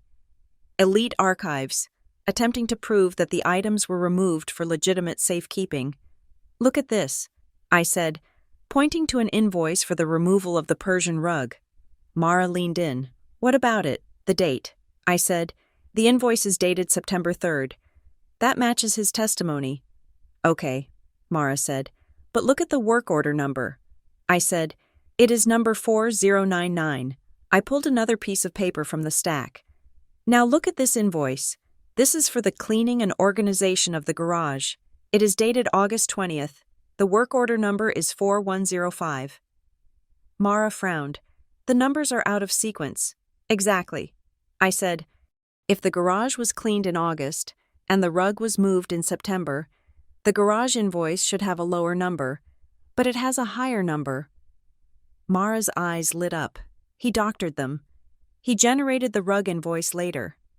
I said, "He probably called the company last week and asked them to backdate a receipt to match his testimony. But their automated system assigned a sequential number based on when it was printed, not the date typed on the page. That is perjury." Mara said softly, "And it is fraud." We kept digging. We found more cracks. The inventory Grant produced of the items he took from the house didn't match the photos Mrs. Kipp had taken from her window. He listed 12 boxes of books. Mrs. Kipp's photo showed 20 boxes loaded onto the truck. "Where are the other 8 boxes?" I asked. "I bet I know." Mara said, "Those are the boxes that contain the financial records, the bank statements, the credit card bills, the things he didn't want you to see. The things that prove the shadow ledger is real." I said. I touched the bag at my feet. The envelope with Mom's ledger was still in there. I carried it everywhere now. "We have him. Addison," Mara said. "We don't even need the ledger to win the property case. These invoices prove he is lying to the court. The judge is going to crucify him. I don't just want the property." I said, "I want him to stop. He will stop," Mara said, "after this next hearing. He won't have a choice." 3 days before the final hearing, the scope of the disaster expanded. I was at the office I had been allowed to return to work. Though I was restricted to administrative duties until the audit was complete when Mara called me, her voice sounded strange, tight. "Addison, are you sitting down?" "I am," I said. "What happened?" "Did he file another motion?" "No." Mara said, "I just got a call." From the State Attorney General's Charities Bureau. My heart stopped. The Attorney General. They are opening an inquiry, Mara said, into the Baker Family Impact Trust. Why, I asked. Did you report him? No. Mara said, I haven't said a word, and neither have you. That is the scary part. Then who did? They wouldn't say. Mara said, but the investigator asked me to verify some dates regarding your mother's estate. Specifically, he wanted to know if the estate had made any recent donations to the trust. I thought about the ledger. December 20th, 2021. Withdrawal $2,500. Label charitable donation. Baker Trust. Note cash withdrawal. Someone else is watching him. I realized. Someone else saw the red flags. Grant has been sloppy, Mara said. He has been moving money around to cover his lifestyle for years. Maybe a disgruntled employee at the foundation reported him. Maybe the IRS flagged an audit. But whatever triggered it, the state is looking at him now. Does he know? I asked. If he doesn't yet, he will soon. Mara said, they are going to subpoena his records. I hung up the phone and looked out the window at the parking lot. I had spent months thinking I was the only person fighting Grant. I thought I was the only one who saw the cracks in the facade. But Mom's ledger wasn't just a record of theft from her. It was a map of a man who had lost the ability to distinguish between what was his and what was the world's. He hadn't just stolen from his mother. He had probably stolen from the donors, from the board. The house of cards wasn't just falling, it was catching fire. The final hearing was anticlimactic. As most devastating moments are, there was no screaming, there were no tears, there was just the quiet, rhythmic scratching of the judge's pen. The courtroom was emptier this time. Grant's supporters had vanished. The gallery contained only a few curious locals and a reporter from the Briar Glen Gazette. Grant sat at his table alone. Sterling was there, but he looked resigned. He wasn't fighting anymore. He was doing damage control. Judge Abernathy did not look at Grant with anger. He looked at him with disappointment, which was worse. I have reviewed the compliance documents, the judge said, tapping the stack of papers, and I have reviewed the discrepancies pointed out by the respondent's counsel regarding the invoices. He took off his glasses. Mr. Baker, the judge said, this court relies on the honesty of its participants. Your conduct in this matter has been evasive, inconsistent, and frankly, suspicious. You have claimed to be the protector of this estate, yet your actions suggest you are its greatest liability. Grant stared at the table. His posture was rigid. I am ruling in favor of the respondent, Addison Baker, on all counts. The judge announced. 1, he said, all disputed items listed in the decedent's personal property record are declared the sole property of Addison Baker. They are to be returned to her residence within 24 hours. 2, he continued, the green binder and the Persian rug are to be returned immediately. If they are lost, as you now claim, you will pay the estate 3 times their appraised value. 3, the judge said, you are removed as co-guardian of any family trusts involving Addison Baker. You are to have no financial authority over her assets, present or future. And finally, the judge said, his voice hardening, I am forwarding the transcript of these proceedings, along with the falsified invoices, to the district attorney for review regarding potential perjury charges. Grant flinched. It was a small movement, a twitch of the shoulder, but I saw it. You may go, the judge said, and Mr. Baker, do not come back into my courtroom unless you are in handcuffs. The gavel banged. It was over. I sat there for a moment. I didn't feel triumphant. I didn't feel joy. I felt a profound, exhausting relief.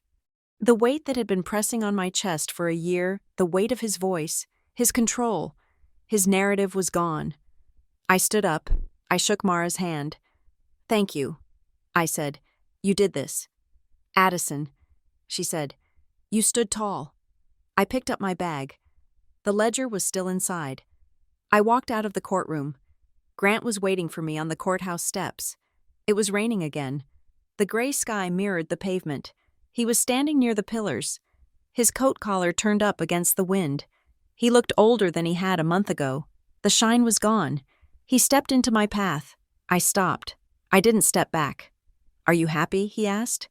His voice was a hiss, low and venomous. "You got your old camera. You got your junk. And you destroyed the family to do it." He stepped closer, his eyes wild. "Do you have any idea what you have done?" he said. "The foundation is asking questions. The donors are pulling out. You have ruined everything Mom built. You have ruined the Baker name." I looked at him. I looked at the brother who had taught me to tie my shoes. I looked at the man who had stolen from a dying woman to pay for a country club membership. "I didn't destroy the family." "Grant," I said. My voice was calm, almost gentle. He glared at me. "You destroyed it," I said. "You destroyed it the day you decided that love meant ownership." He opened his mouth to argue, to spin another web, to tell me I was confused. "And the Baker name," I added. "The name is just a word. Honesty is a legacy. You should have tried protecting that instead." I stepped around him. "Addie," he called out.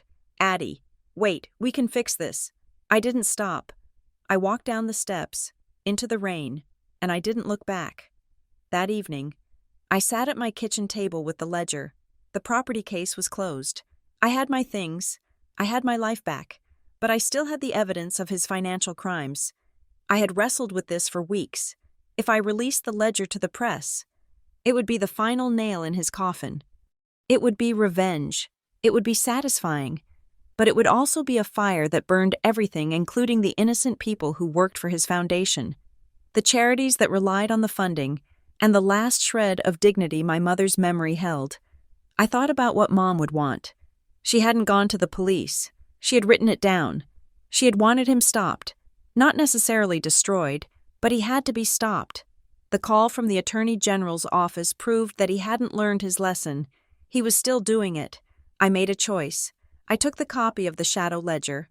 I took the copy of Mom's notarized letter. I put them in a large manila envelope.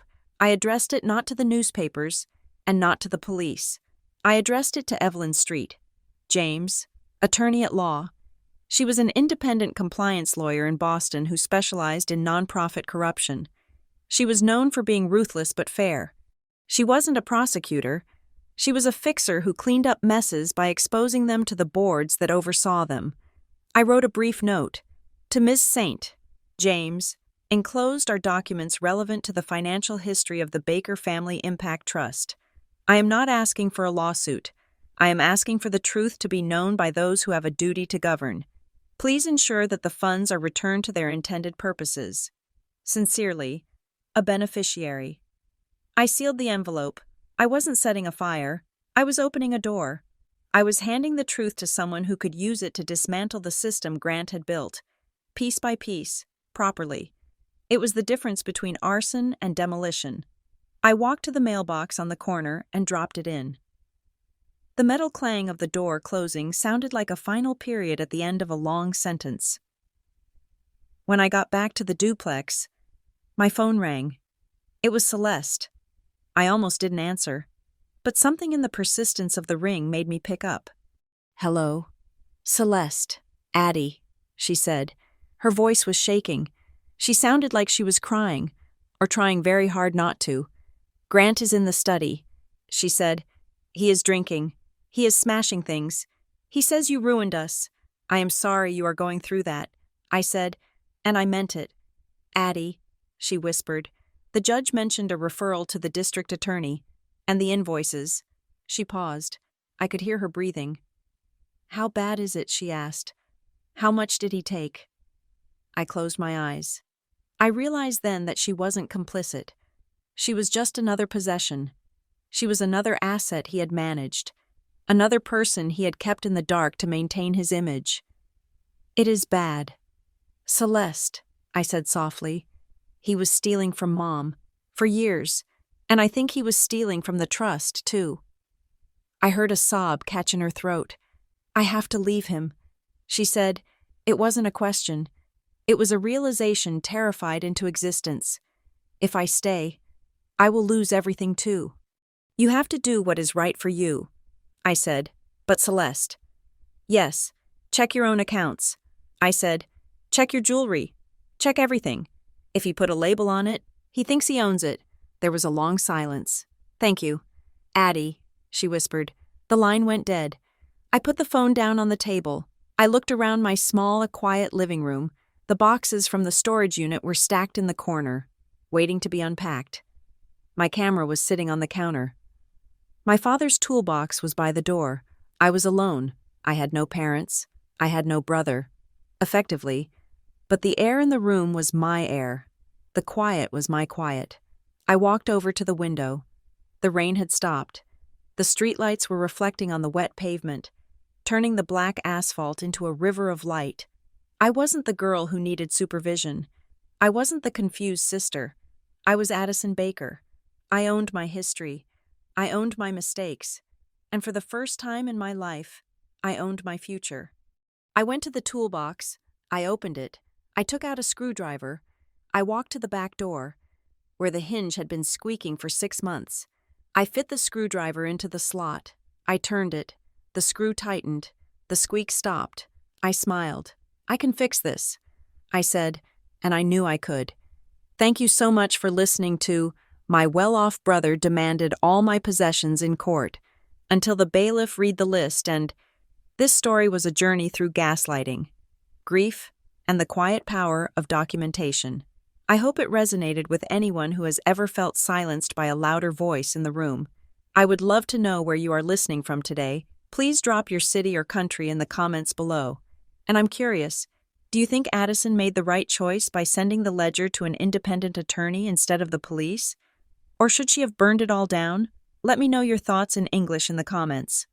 If you enjoyed this story, please make sure to subscribe to Revenge Stories for more tales of justice, family drama, and the truth coming to light.